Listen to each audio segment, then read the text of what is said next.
Ryan Papenhuyzen, the Melbourne Storm's flying mullet and one of the most electric players we've ever seen in the NRL. The little fullback stands at only 5'11" and weighs only 80 kilos, and yet excels in a sport that features 2 meter tall 120 kilo giants. But for all the highs that he's experienced on the field, there has been no shortage of remarkable setbacks that he's encountered in his career, and he has shown incredible resilience to come back just as good every single time. He is one of the mentally toughest men in rugby league. Here is the real story of Ryan Papenhuyzen. Ryan grew up in Kellyville in northwestern Sydney, but the surname Papenhuyzen comes from a very different place. Pappy's a duchy. I grew up in the Netherlands, so I can say with absolute certainty that it is pronounced Papenhuyzen. Growing up with that surname though meant that he had the exact same problem as every other non-Anglo kid in that nobody could pronounce his surname. Whenever he'd score a try in the junior grades, the announcer would just stop at Pap so that they didn't embarrass themselves. Ryan was a bit of a jack of all trades when it came to sports as a kid.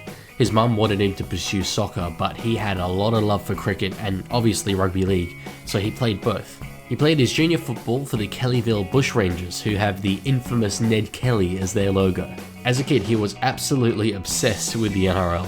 He'd play Rugby League Live on his PlayStation, and when his mum said that screen time was done, he'd go up to his room and commentate a pretend match using his footy trading cards. Eventually, he was faced with having to pick between playing cricket and playing League, because both fell on a Saturday.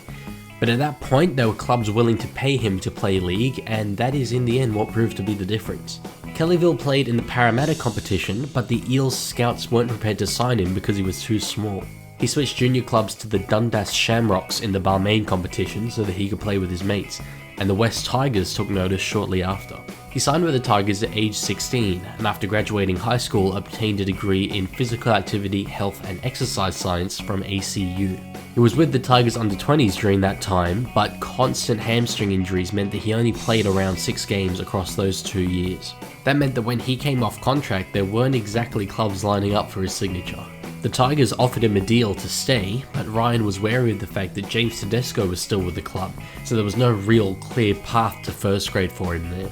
Then Melbourne entered the conversation, and as ever with the Storm, it then became an easy decision to make. At the time, he only really saw himself as potentially an average NRL player, so the Storm's ability to turn average players into stars was really what got him down there. That, and the fact that Billy Slater was coming towards the end of his career, so there was a clear opportunity to learn under Slater for a couple of years, and then potentially come through as his replacement. Those factors meant that he knew he could become the player that he wanted to be at the Storm.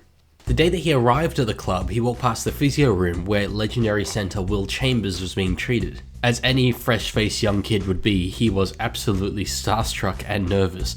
But Will completely dispelled all of that by just coming over to him, introducing himself and saying, "Welcome to the team." From that moment, Ryan felt great at Melbourne, and knew that he had a real opportunity with the club if he could match the Storm's lofty standards. That was far easier said than done though. The Storm, like many other clubs, have a work program in place for the young blokes.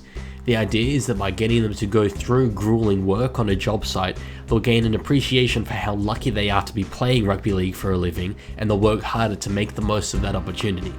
Papenhuyzen was given that exact treatment. His day would start at 4 so that he could be on the job site by 6. He'd work until 3 in the afternoon, then go to training for a field session, and only be out of the club at 8:30 at night, then do it all again the next day.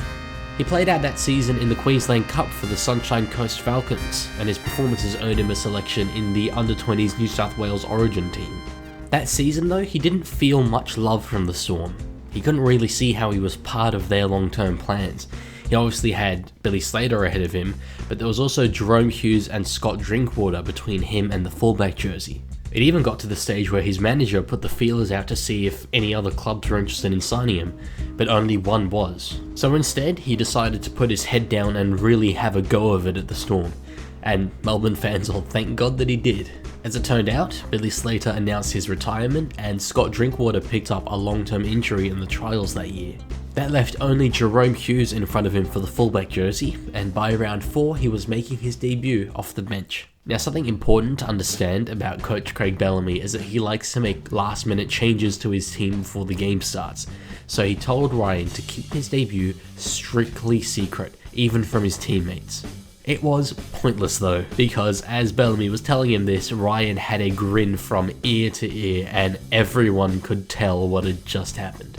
He started coming off the bench very consistently and was over the moon just to be in the side. But that elation only lasted so long when, in a game down in Melbourne against the Roosters, which you may remember for Latrell Mitchell's game-winning field goal, Papenhuyzen knocked the ball on right in front of the post when the scores were tied, taking away a key opportunity for the Storm to win that game. The online abuse that he copped after that game was immense. Papenhuyzen has said in interviews that while he knew NRL players copped it to that level, he didn't know it was so rampant that it would go to a rookie after a single error. He spoke out publicly against it at the time and was applauded for doing so, but also screenshotted every negative message and turned it into motivation for the rest of the year. Coming into the back end of 2019, the Melbourne Storm had really good defence, but they were struggling in attack. So Craig Bellamy met with the senior players and they came up with a plan to fix the problem, moving Jahrome Hughes from fullback to halfback and allowing Ryan Papenhuyzen to be the first choice fullback for the Storm. And the following season, that decision paid dividends. It was 2020, COVID took over the world and the competition was put on hold. Clubs were not allowed to run organised training sessions, so it was down to the players individually to keep themselves fit and sharp. The recently retired Billy Slater knew the huge challenge that Ryan had ahead of him to establish himself as the Storm's permanent fullback, so he messaged him to come down to a local park and run some drills together. It became a regular thing between the two of them during that period. They struck up a real good bond and it put Papenhuyzen in a fantastic place when the competition did resume again. That year, Victoria was strictly locked down, so the Storm had to move up to a bubble in Queensland so that they could still participate in the competition. In total, they spent 210 days together up there, which would threaten to cause friction within the squad, but really only brought them closer together. He said in interviews that there was a moment in 2020 where it just clicked. Hughes and Munster knew what they were doing in the halves and Papenhuyzen was just able to get on the back of that. That success saw them finish that season in second place and progress through to the grand final. Leading up to the grand final, the Storm told each player to pick someone to write a letter to them. Ryan picked Billy Slater, who wrote to him on the eve of the game, outlining how proud he was of him and indicating his belief that he could get the job done on the biggest stage, which is just about as awesome an endorsement as any fullback can get.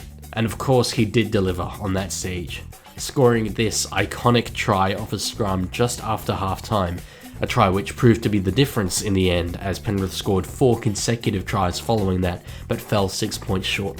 His performance in that game earned him the Clive Churchill Medal for Player of the Match, meaning that he joined an exclusive group of players to have been the standout at the highest level of the game. It was from then though that the remarkable story of bad luck and incredible resilience really began for Pappy. In 2021, up in Magic Round, he suffered a really bad concussion against the Dragons.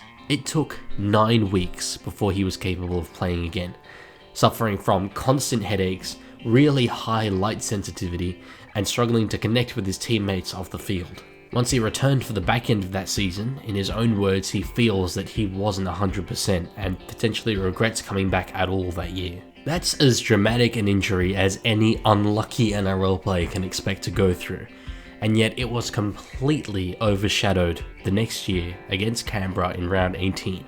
Jack Whiten had made a line break and Papenhuyzen was tasked with tackling him. He attempted the tackle head on and their knees collided. Jack's knee shattered Ryan's kneecap into a million pieces.